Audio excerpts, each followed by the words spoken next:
compare it to your assessment. So pretty straightforward there to do that. Then the next thing we do is that each one of us has a different cadence, right? That there's a certain amount of time that we can last in each one of those, the task types. So for me, for example, project work, my brain starts wanting to go do other things. And that's the signal when your brain says, oh, I want to go get a Coke, or I want to go get something to eat, or I want to get my email, or I need to pick up the phone, right? When you get those little red flags, that's an indication that you need to change the task type that you're working on. And typically what happens is people either go and do the distraction, or they'll switch to something else. But they might go from routine to routine to routine. And at the end of the day, they feel exhausted and unfulfilled. So you need to change not only what you're doing, but the type that you're doing. So my cadence is about 2 hours of project work. I can do about 90 minutes ish, an hour and 15 to an hour and 30 minutes of deep troubleshooting. And then my routine runs right around 30 minutes or so. So the way I structure my day now, rather than what I used to do, I don't know if you had done this when you were in school, is I lock myself in the dorm room for 8 hours and I'm going to write that book report or do that analysis. And we all know how well that goes. And the reason it goes so terrible is that you're doing the same task type for an extended period of time, and your brain is not wired to be able to do it that way. So what I do now is when I have an 8 hour. Also, it causes fatigue because you're also fighting yourself. Yeah. It causes that fatigue, that brain meltdowns kind of fatigue that you get when you're spending 8 hours trying to do something. So that fatigue causes the lack of focus. That lack of focus has you distracted. That distraction causes you not to do the work. So you're literally wasting time as opposed to finding this cadence. And that's why this tool is so brilliant, because once you know, and it, like everything else we talk about here on Healthy Lifestyle, once you're aware, you can start adjusting. And now it's not fatigue. It's not frustration. It's not, I can't do this. It's, oh, I need to do this long. So I love this. Yeah, it's such a simple concept. And I was surprised that no one had ever done it before. And I think one of the things that I found was, so like for me, instead of, locking myself like today, locking myself in a room tomorrow and doing new course development or, working on doing some research, what I do is I figure out how long is that going to take for the week, or how long is that going to take? And then over the time of the week, if it's about, 10 hours to do it, I'll just block out 2-hour blocks each day. And by the end of the week, I'll have that. The other advantage that we found that you get is by blocking the time and starting it. What happens is your subconscious goes off and processes it. So when you come back to it the next day, you've already done a lot of that extra processing instead of that description that you had about how difficult it is to really kind of push through things. So really easy to do. Once you know the kind of formula and your cadence, everybody's going to have a little bit different cadence.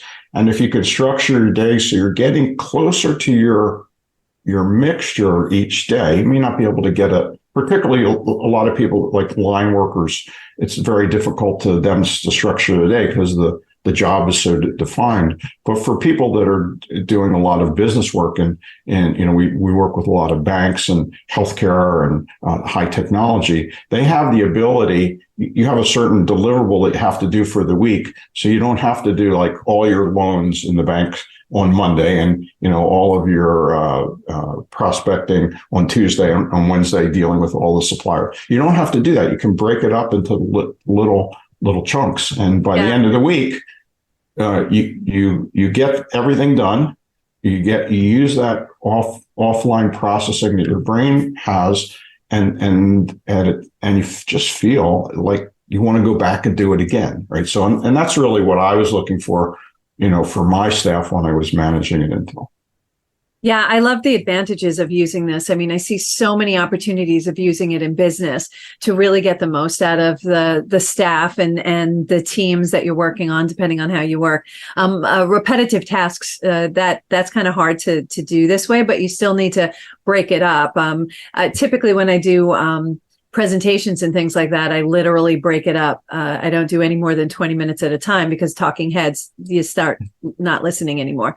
So I break it up, and I shake up everybody's brain by throwing in a video or throwing something in between. Again, having that same kind of concept of not, just staying in that same realm, because it doesn't always work. I know that when I went and got Intel certified, it was an intensive, and I thought my brain was just melting down back in the day. And it really felt that way. But I got to tell you, we learned a whole lot, but it was just way too much absorption in one sitting. But there are advantages to intensives like that, but this is an everyday process, not a once in a while process. And once you learn it yourself, I have to believe that once you learn about yourself and what your process is, it just makes life so much nicer. It does. We found such great advantages, not only in the work, but I think we've done probably close to 10,000 people with the assessments. So it works really, really well, both for your work and for at home. Yeah, Kevin, this is so exciting. I want to continue our conversation. We're going to take a short break. We're going to come back. We're going to send you over to magnaleadership.com if you want more information about Dr. Kevin Gazzara. Outstanding. Can't wait to continue this conversation. We'll be right back.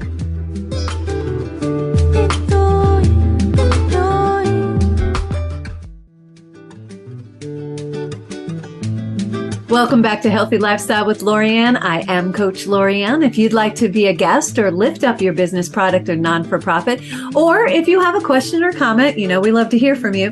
Please email us at healthylifestylewithla@gmail.com. That's healthylifestylewithla@gmail.com.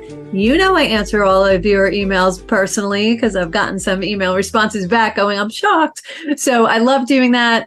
Utilize us as a sounding board. If you want to reach out to one of our guests, please reach out to me and I will set that up for you. In the meantime, anything that we do speak about will be found along with this recording. Once it is one, you'll be able to reach all of the people and all of the links that Kevin has. And he has a lot, by the way. So again, welcoming back Dr. Kevin Gazzara from Magna Leadership.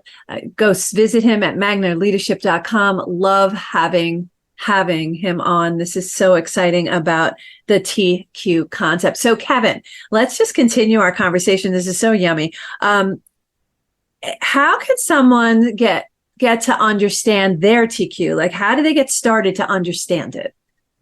Well, I think the first thing you have to do is you have to take the assessment, right? So like I said, the assessment's statistically verified. So we know that the questions that we use and the results that you get are correlated, right? So there's a lot of assessments out there that I would say a good portion of the assessments that are out there that you find on the web are not verified. I mean, they may put you in a similar direction and might give you kind of an idea, but you're not really sure. And like I said, because I had to do this for my doctoral work to get the degree, and I had a chance to work with Dr. Csikszentmihalyi to really help validate it.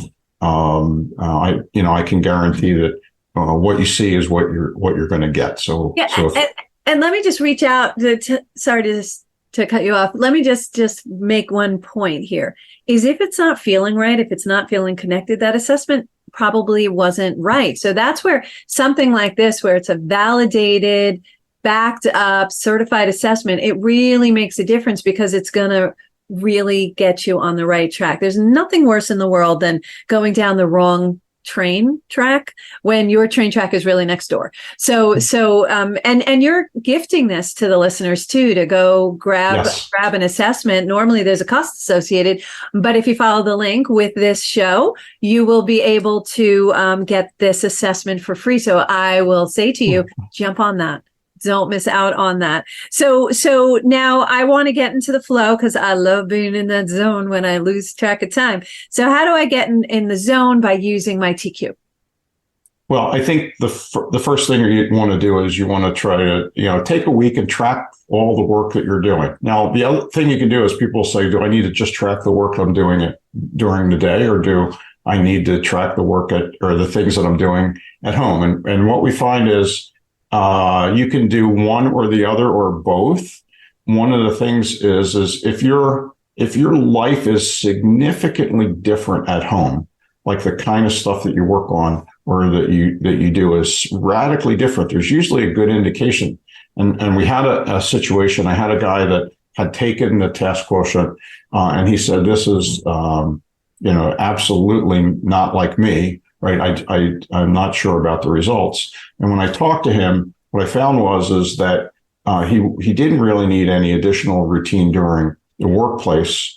And what I found out is he had a handicapped son at home, and he was a single dad. So he said, and when we talked about kind of what was happening, he didn't need more routine during work because he had 6 hours of routine that evening that he had to do over and over again. So what he was really craving during the day, even though the assessment said you need about 25% routine, what he said was, what I really need during the day is I need more problem solving and project work, because at home I pretty much know I've got this routine that I have to do, to make sure that my son is happy and healthy and so forth. So a lot of times if you take the assessment and it feels a little bit out of whack, just look at how the things that you're doing outside of the workplace. And what are you gravitating to? Are you gravitating to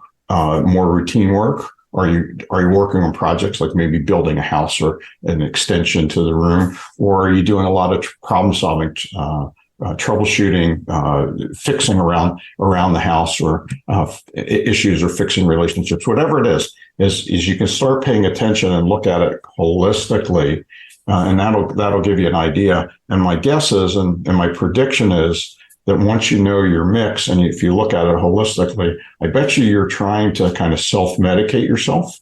One of the things that we found, Lorianne, was that a lot of people, and I'll put this out this is usually the big aha for people. A lot of people online, I'll ask you, how many of you are procrastinators?